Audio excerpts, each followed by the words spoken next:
Good morning, सुप्रभात, केम छो, सलाम। उम्मीद है आप सब लोग बेहतर होंगे, अपना ध्यान रख रहे होंगे। आज आपको मेरी आवाज़ थोड़ी अलग सुनाई दे रही होगी क्योंकि घर खाली हो चुका है। ठीक है, सामान यहाँ कुछ भी नहीं है। एक्चुअली मैं जिस चेयर पे बैठा हूँ वो भी देखो, आप देख रहा होगा, प्लास्टिक का चेयर है, जो बगीचे लॉन वाला चेयर होता है, वो भी हमने किसी से मंगाया है। अभी हमारा पूरा घर जो है हम लोग शिफ्ट कर रहे हैं, तो ये पूरा घर पैक होके दूसरी जगह चला गया। अब क्या, सामान पैक होकर चला गया, उसको अब अनपैक करना पड़ेगा। तो आज वो अनपैक होगा, तब जाके घर पूरा का पूरा जम पाएगा। तो अभी हम लोग पुराने घर में ही एक कमरा जो है वो रखे हुए हैं जिसमें हम सो सकते हैं। ठीक है, और किचन अभी इसी घर का हमने ऑपरेशन रखा हुआ है, ताकि नया घर एक बार उसमें थोड़ा कुछ छोटा मोटा काम चल रहा है, उसमें से किचन में कुछ काम चल रहा है और बाकी जगह पे कुछ नहीं होता ना कि आप किसी घर में शिफ्ट करते हैं, आप तो वाइट वॉश होता है, सब होता है, उसके बाद में फिर से जो है वो आपका साफ सफाई होता है, उसके बाद आप जा पाते हैं वहाँ पर। तो अमूमन पूरा सामान संडे के दिन पूरा सामान वहाँ शिफ्ट हो चुका है, और शिफ्ट होने के बाद आज भारती उनको खुलवाएगी, अरेंज करवाएगी पूरा। और टीम होती है एक्चुअली, पैकर्स एंड मूवर की एक टीम होती है जो ये सब काम कर रही होती है, तो वो आज करेंगे वो लोग काम। तो कल संडे था एक्चुअली, तो उसमें बहुत सारे लोग संडे के दिन काम नहीं करते बॉम्बे में, तो फिर शिफ्ट हो चुका था सामान। अब खुलेगा, देखेंगे, फिर अरेंज होगा। तो मतलब मुझे लगता है पूरा ये वाला 2-4 दिन तो पूरा इसी चीज़ में लग जाएगा, है ना।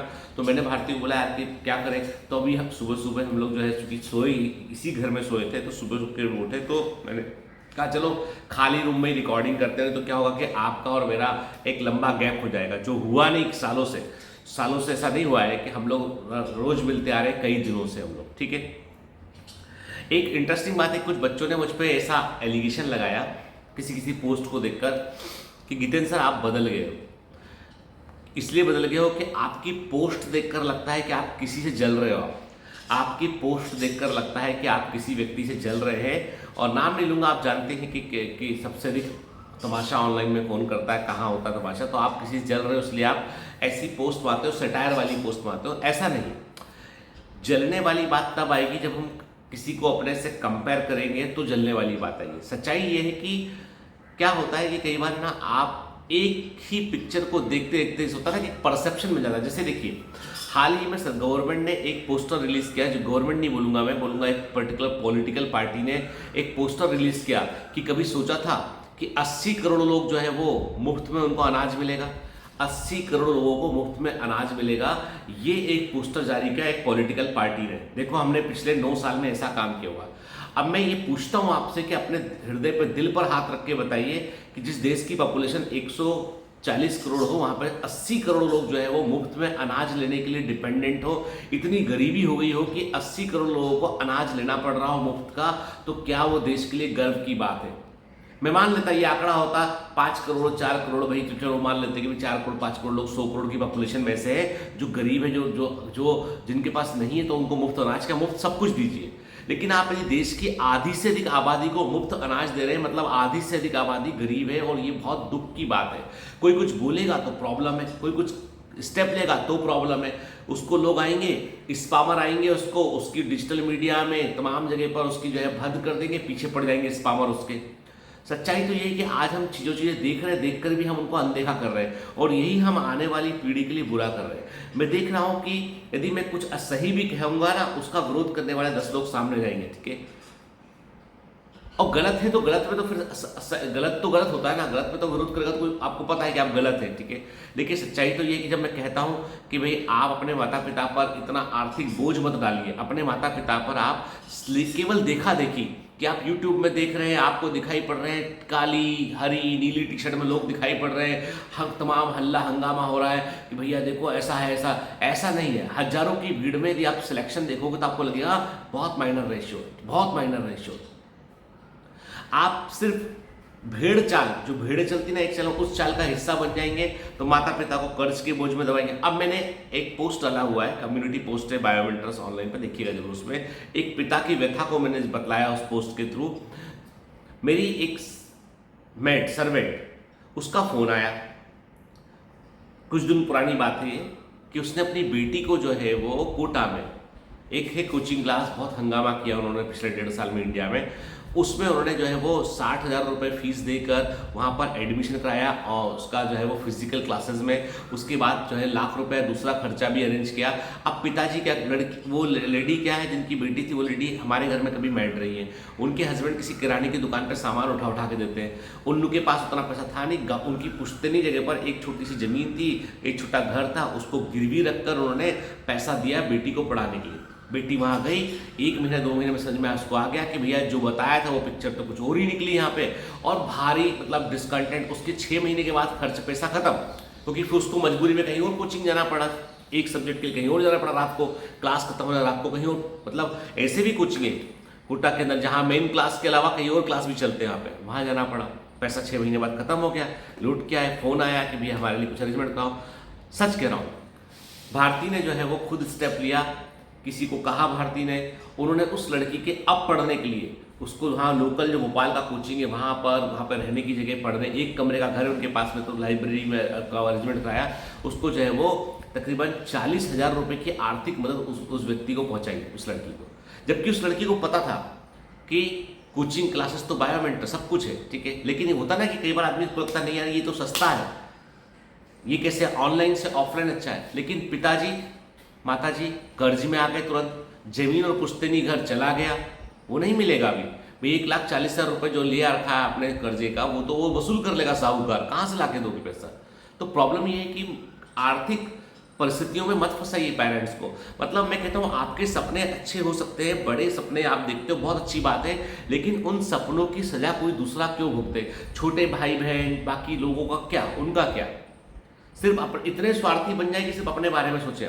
मैं कहता हूं कि आपको सिर्फ कोचिंग क्लासेस जो भी होती है वो आपको क्या पढ़ना है, क्या नहीं पढ़ना है, किस दिशा में पढ़ना है, टेस्टिंग पैटर्न, इन सब के बारे में आपको वो बतलाते हैं, ठीक है।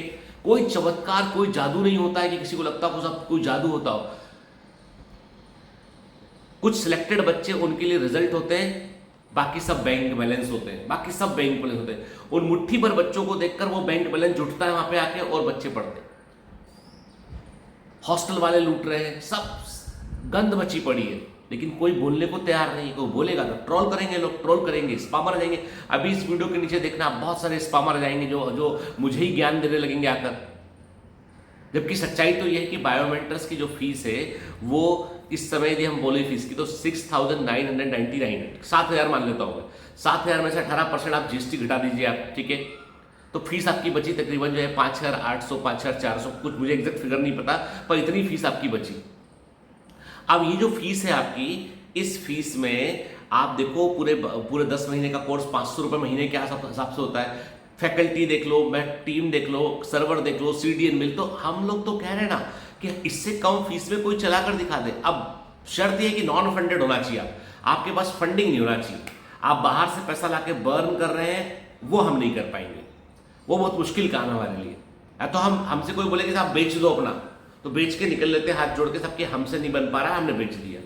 लेकिन सच्चाई ये है कि एक तरफ 500 रुपये महीना है और वही क्वालिटी एजुकेशन ऑफलाइन वाली ऑनलाइन में प्रोवाइड की जा रही है। और दूसरी बात ये कि कोविड के समय को भूल गए क्या, पूरा देश का बच्चा जो है पढ़ रहा और बड़ा तगड़ा रिजल्ट बायोमेंटर्स ने दिया, उसके बाद भी रिजल्ट अच्छा दिया इस साल भी। नंबर ऑफ रिजल्ट्स का मायना है ना।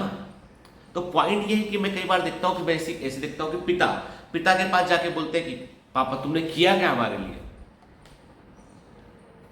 छोटे बच्चे थे, बीमार हो जाया करते थे, पिता ने क्या नहीं किया तुम्हारे लिए, माँ ने तुम्हारे लिए क्या नहीं किया। उन सबको रोकते हुए हम सिर्फ जो है एक भीड़ का हिस्सा बन जाए, और जो है वो सिर्फ भीड़ का हिस्सा बन जाए, और वहां जाकर फिर हमको समझ में ना आए कि करें तो क्या करें। वहां पे सच्चाई यही है, 90% बच्चों की सच्चाई यही है कि 90% बच्चे आके वहाँ पे कंफ्यूज आते हैं, ऐसा माहौल देखते हैं उनको लगता है कि क्या हो गया है लाइफ में। और ये फैक्ट है, कोई बताएगा नहीं, क्योंकि सबको लगता है कि मैं फंस चुका हूं, तुम भी जाके फंसो, देखो जाके, तो उसका हिस्सा नहीं बनना।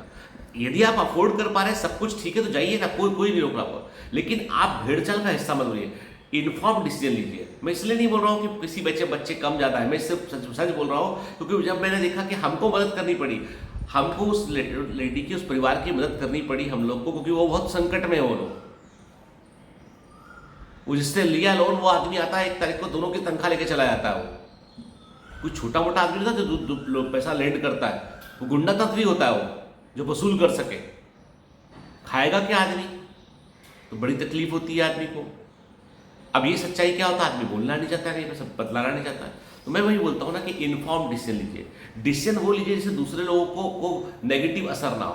तो हमेशा कभी भी बेटा जब सोचते हो ना अपने बारे में, तो अपने माता पिता को भी उसमें रखो, पेरीफेरी में रखो उनको। वो तुम्हारे लिए सब कुछ करते हो, चाहे तुम उसे रिकॉग्नाइज करो या ना करो, चाहे तुम उसको जो है वो कंसिडर करो चाहे ना करो। और हम सबसे अधिक टेकन फॉर ग्रांटेड लेते हैं अपने पेरेंट्स को, सबसे अधिक टेकन फॉर ग्रांटेड लेते हैं अपने पेरेंट्स को, और यही सबसे बड़ी दुख की बात है। मैं भी अपने पिताजी को कुछ कुछ बोल दिया करता था कि पापा आपने क्या किया, रेडी आपने ये नहीं किया, रेडी आप देखो कोई ऐसा अंबानी क्यों नहीं हो, टाटा बिरला क्यों नहीं हो, बोल सकता है आदमी, है ना। लेकिन मुझे लगता है कि आज जब मैं खुद एक फादर हूं, मैं देखता हूं कि फादर अपने बच्चों के लिए कुछ भी कर रहे तैयार रहते हैं। बहुत मजबूर होते हैं जब वो कहते हैं आपसे ना, तब बहुत मजबूर होते हैं तो जब आपसे ना कहते हो मन में, लेकिन आपके लिए कोशिश कर रहे होते हो ना। इसलिए कहते थे कि झूठी उम्मीद ना बांध लो, तो लेकिन कोशिश कर रहे हो। जिस दिन हो जाएगा अरेंजमेंट, आपको बोलेंगे बेटा जा, हो गया। खुद के जूते में छेद होगा, लेकिन आपको नया जूता दिला देंगे। खुद के जूते में पैच लगवा के जाएंगे, वो बोलेंगे चलेगा अभी तो 1 महीना और 2 महीना और। सोचो। रही बात बायोमेंटर्स की फीस की, तो मैं वही बोलता हूँ इंस्टॉलमेंट के लिए आप अप्लाई कर सकते हैं बेटा, सिंपल सी बात है ना। बायोमेंटर्स जो है बिल्कुल ऑनेस्ट इंस्टीट्यूट है। यहाँ पे कोई, जैसे मैं आपसे बोलूँ कि 1 रुपये में दे रहा हूँ चीज़ 10 रुपये की, ठीक है। पॉसिबल यदि मेरी मेकिंग चार्ज मेरा 9 रुपये है, तो मैं आपको 9 रुपये में, आपको मैं 9 से कम में नहीं दे सकता आपको मैं। फैक्ट वही है। आपको क्या लगता है हर साल जैसे बैच शुरू होता है, जितनी फैकल्टीज काम कर रही होती है, सब फैकल्टीज को उम्मीद होती है कि हमारी सैलरी बढ़ेगी, स्टाफ को उम्मीद होती है हमारा इंक्रीमेंट होगा, हमें अप्रेजल मिलेगा, पैसा थोड़ा ज़्यादा मिलेगा। ऑर्गेनाइजेशन को चिंता होती है कि भैया नहीं अप्रेजल दिया तो लोग छोड़ के चले जाएंगे। दिन रात को यदि सोचता है ना, वो मैं हूं कि कैसे स्कोर अच्छा कर रहा है, कैसे, क्या मार्केटिंग में पैसा लगा दे, कितना पैसा लगा दे, नहीं लगा सकते। वो लगाएंगे तो जिन बच्चों की फीस भरनी, 68 बच्चों की फीस भरनी, वो कहां से देंगे। प्रॉफिट पूरा जाता है। अभी कल एक बच्चे का फोन आया, बेचारा रात को 2-2 3 बजे तक मोबाइल में मैसेज करके, वो कोई कंपनी थी चेक, उसमें वो डाउट सॉल्व करता था, वो तब जाके पढ़ाई पूरी करता था। मोबाइल चोरी चला गया, पुलिस में कंप्लेंट किया, अब उसको चाहिए कि बायोमेट्रिक्स की हेल्प करे। बायोमेट्रिक्स की पढ़ा कमा स्टूडेंट है वो, क्या करें हम बताओ। 3rd ईयर MBBS में कुछ नहीं है, कोई उम्मीद नहीं दिख रही उसे। तो ऐसी कई चीजें होती जहां पे हमको पिता तुल्य डिसीजन लेने पड़ते कि नहीं यार बच्चे के लिए कुछ करते, चलो ठीक है कोई बात नहीं, हमारे पास में बहुत बड़ी भीड़ ना सही, पर ये बच्चे की जिंदगी तो बन रही है ना, बनाते चलो इसको बनाते। मैंने एक बार किस्सा आपको बताया था कि एक आदमी समुद्र के किनारे जा रहा होता है, तो समुद्र की जलधारा आती है, जो होती है ना, क्या बोलते हैं, लहर आती है, और उस लहर में कुछ मछलियां बाहर आके गिर जाती है। वो उन मछली, एक एक मछली को उठाता है, पानी में फेंक रहा होता है, चलते चलते वॉक कर रहा होता है, फेंक रहा होता है। तो वहां तो हजारों मछलियां होती है। तो एक आदमी बोलता है उससे कि ऐसे कितनी मछलियां फेंक लोगे अंदर, क्या फर्क पड़ेगा इससे। तो वो एक मछली को उठाता है, पानी में फेंकता है, बोलता है इसको फर्क पड़ेगा, ये जिंदा रह जाएगी। बस वही हम करते हैं। सबके लिए सब कुछ कर पाएंगे, हमारे बस का नहीं, लेकिन जितने के लिए हो पाएगा उतने के लिए कर पाएंगे। ये हमारा प्रतिबद्धता है, ये हमारा वचन है, ये हमारा समर्पण है, वो हम कर पाएंगे। जेन्युइन होगा, ऑथेंटिक होगा, हम जरूर हेल्प करेंगे, कभी पीछे कदम नहीं हटाएंगे। ये हमारा वादा है। And I am not a politician, not an officer, not a big businessman, CSR activity है। बहुत छोटे व्यक्ति, बहुत छोटे व्यक्ति। लेकिन याद रखना, छोटा ही एक दिन परिवर्तन करता है। छोटा ही सही, पर इम्पैक्ट तगड़ा होगा। चलिए, have a great day, all the best, bye bye, मिलते हैं अगली बार।